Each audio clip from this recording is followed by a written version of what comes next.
Welcome to Abrar electrical world YouTube channel. मैं फिर एक वीडियो लेक्चर के साथ हाजिर हूँ और ये है अगेन अबाउट दी IEC 61850, काफ़ी मशहूर स्टैंडर्ड प्लेटफॉर्म जो कि सब स्टेशन ऑटोमेशन में इस्तेमाल हो रहा है। और यहाँ पर मैं एक बात याद दिला दूँ, क्या मैं मेरी शुरू के लेक्चर में और वर्कशॉप्स में हमेशा मैं ये लोगों को बताता हूँ, पाकिस्तान के ख़ास तौर पे, कि ग्रिड स्टेशन की टर्म सिर्फ पाकिस्तान इंडिया दो चार जगह इस्तेमाल होती है, बाकी सब जगह सब स्टेशन कहते हैं। हाई वोल्टेज के हों या मीडियम वोल्टेज के हों, उनको सब स्टेशन ही कहते हैं। और देख लें, इससे भी जाहिर है कि इस नाम से सब स्टेशन ऑटोमेशन है SAS, लेकिन ग्रिड स्टेशन ऑटोमेशन के नाम से आपको कोई प्रोटोकॉल या कोई लिटरेचर आपको नहीं मिलेगा। अगर आप सर्च करेंगे तो वो सब स्टेशन के नाम से ही मिलेगा। आप बेशक सर्च पे लिखें ग्रिड स्टेशन, वो जवाब में आ जाएगा सब स्टेशन। तो याद रखें, जब आप मुल्क से बाहर जाते हैं तो याद कर लें कि नॉर्थ अमेरिका में, जर्मनी में भी बहुत स्टूडेंट जा रहे हैं हमारे आजकल, इंजीनियर्स, और वहाँ जॉब भी कर रहे हैं, मेरे ही अपने भी स्टूडेंट।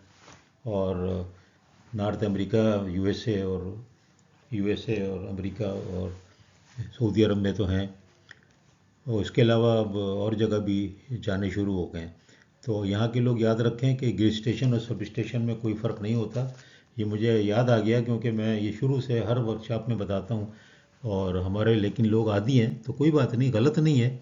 लेकिन असल में ग्रिड का मतलब ये होता है नेटवर्क, और ग्रिड से जो भी स्टेशन कनेक्ट होता है, स्टेशन जो बनाते हैं कनेक्शन के लिए, लोड लेने के लिए, या लोड ना लें, खाली स्टेप डाउन करके जैसे 220 से 132 करें, या जैसे वापडा के ई का इंटरकनेक्शन है NKI, तो वो वहाँ पर 500 से 220 के भी कर रहे हैं, लोड तो नहीं है, तो उन सारों को फिर सब स्टेशन ही कहा जाएगा। तो आगे चलते हैं। तो सब स्टेशन ऑटोमेशन SAS, इसके अंदर हमने अभी तक देखा, इंट्रोडक्शन के लिए मैंने एक वीडियो अपलोड की, फिर मैंने एक इसमें क्या क्या लेवल्स होते हैं तो वो मैंने बताया, यानी वो लेवल इसमें भी रिवाइज़ कर दूंगा। तो इस तरह फिर हम आगे चलते हैं कि उनमें से जो कम्युनिकेशन प्रोटोकॉल है वो मैंने बताया, फिर कम्युनिकेशन प्रोटोकॉल भी इसमें रिवाइज़ कर दूंगा हल्का सा। उसके बाद हम आ जाएंगे गूज कम्युनिकेशन प्लेटफॉर्म पे।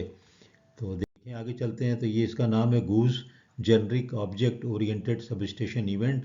ये एक जो उसमें 3 मेजर तरीके हैं कम्युनिकेशन के, प्रोटोकॉल जो हैं, किसमें 61850 में, तो उसमें से एक जो है ये बड़ा इंपॉर्टेंट है, GOOSE generic object oriented sub station event. ये आप देखेंगे हॉरिजॉन्टल कम्युनिकेशन है। अब देखिए मैंने रिवाइज कर दिया है कि 3 लेवल होते हैं 61850 में। 3 लेवल में अलग अलग इक्विपमेंट होता है, उनको लेवल कहते हैं। ये तीनों जगह पे फिजिकल इक्विपमेंट होता है, उन लेवल को हम उनको ये लेवल कहते हैं। यानी 61850 की जब बात होगी तो याद रखें, जब लेवल की बात होगी तो ये 3 लेवल की बात होगी, प्रोसेस, बे और स्टेशन। अब यहाँ वो बे नहीं है जो कि आप बे समझते हैं, जो मैंने एक वीडियो लेक्चर किया है कि बे क्या होती है। बे मैंने उसमें बताया है कि जब हम इलेक्ट्रिकल इंजीनियरिंग में प्योरली बात कर रहे होते हैं तो किसी ग्रिड स्टेशन के अंदर जब हम जाते हैं और वहाँ पर स्विच यार्ड में जाते हैं, तो एक सेट ऑफ इक्विपमेंट जो एक लाइन या एक ट्रांसफार्मर के लिए लगा हो, तो उसको हम कहते हैं कि ये एक बे है और उस बे का इक्विपमेंट है।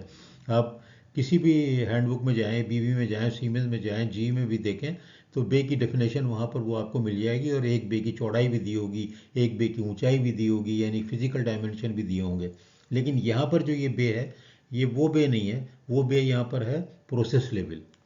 यानी ये जो हम इलेक्ट्रिकल में जो बे कहते हैं कि set of actual equipment, power equipment in the grid station for one transmission line और फॉर वन ट्रांसफार्मर और for one bus coupler, that is known here as the process level.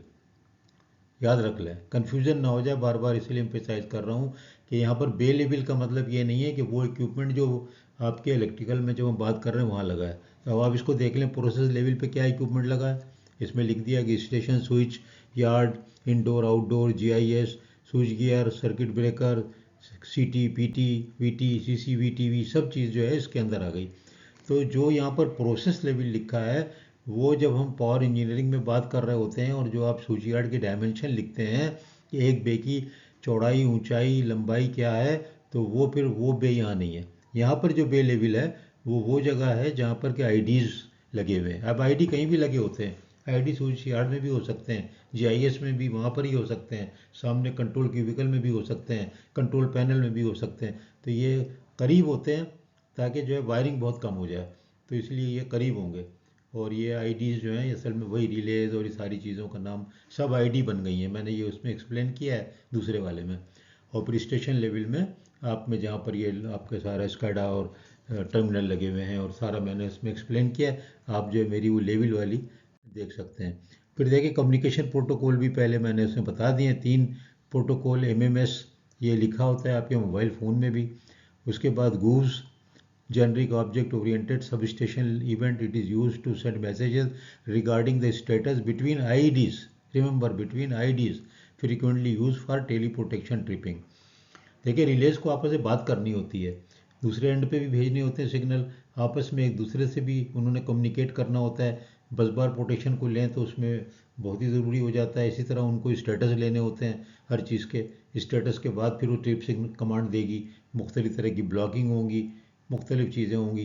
तो उसके लिए ये गूस कम्युनिकेशन जो कि horizontal communication है, ये असल में इंटरनेट के थ्रू है, सारा डेटा इंटरनेट पे गया और वहाँ से आपने लिए, जैसे आप सर्च करते हैं गूगल पे तो आपको जो भी डाल दिया वो मिल गया। तो इस तरह की ये 3 कम्युनिकेशन हो गए। अब ये देखें ये है तरीका पुराना वाला कि सब जगह से चीज़ें जा रही हैं और उसकी वजह से इतनी वायरिंग हो गई, ये मैंने उसमें भी दिखाया। ये वायर सब एलिमिनेट हो जाएगी गूस कम्युनिकेशन में। ये सारे के सारा आपके जो प्रोसेस लेवल थे, जो आपका जा रहा था कंट्रोल पैनल को वायरिंग जा रही थी, वो एलिमिनेट हो जाती है इसमें। इसमें क्या होता है कि ये आईडी लगा देते हैं यहाँ पर नीचे जो है ना, यहाँ नीचे प्रोसेस लेवल है, उसके बाद ये आईडी लेवल है।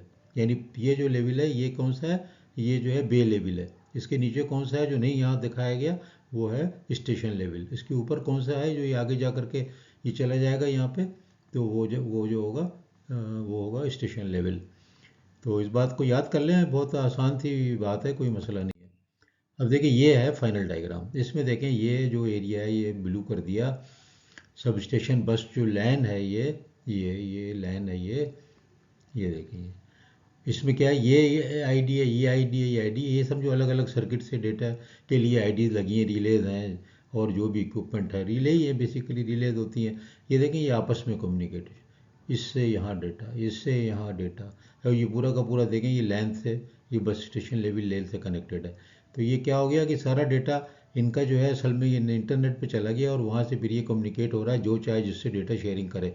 तो ये देखें ये हॉरिजॉन्टल कम्युनिकेशन हो गया, इसमें स्टेटस हो गया, हर एक चीज़ का स्टेटस आ गया पूरा का पूरा, सारा का सारा इंटरलॉकिंग मेन आइटम है। देखें अभी तक भी टिपिंग में बहुत ज़्यादा डिपेंड नहीं कर रहे हैं 6.850 पे, याद रख लें, इस्तेमाल कर रहे हैं, शुरू है, लेकिन आप ये याद रखें कि आप कह भी सकते हैं कि प्रोटेक्शन में भी ज़्यादा, क्योंकि प्रोटेक्शन की जो टिपिंग है ना वो बड़ी डेलिकेट मामला है, क्योंकि टिपिंग ना हो तो बड़ा ख़तरा है, बहुत डैमेज है। तो इसलिए असल में बात यह है कि अभी भी जो मेजॉरिटी में ये 61850 इस्तेमाल हो रहा है, यकीन के साथ आप ये बात सुन लें कि वो ज़्यादा इंटरलॉकिंग, कंट्रोलिंग, ऑपरेशन, सुपरविजन में इस्तेमाल हो रहा है और वो ट्रिपिंग में नहीं, कम हो रहा है। तो इसलिए इस बात को याद रख लें कि ये जो है ये अगर कभी ऐसा कोई डिस्कशन आ जाए प्रोग्राम, तो नो में जवाब तो नहीं है, लेकिन ये है कि बहुत कम डिपेंडेंसी अभी 61850 पे की तरफ जाने की है as far as the relay tripping command is concern. हाँ, interlocking, operation, controlling, load shedding, history लेना, स्टेटस लेना, जोग्राफिया तारीख, पूरा डेटा एनालिसिस करना, ये सब ठीक है, उसमें कोई रिस्क इन्वॉल्व नहीं है। तो ये गूस देखें कितनी सिंपल सी चीज़ निकली, मुझसे ज़्यादा आप लोग जानते होंगे, जो भी आजकल के इंजीनियर हैं वो तो इतनी ज़्यादा पावर इलेक्ट्रॉनिक्स पढ़ रहे हैं, तो वो ज़ाहिर है हमने तो नहीं पढ़ी।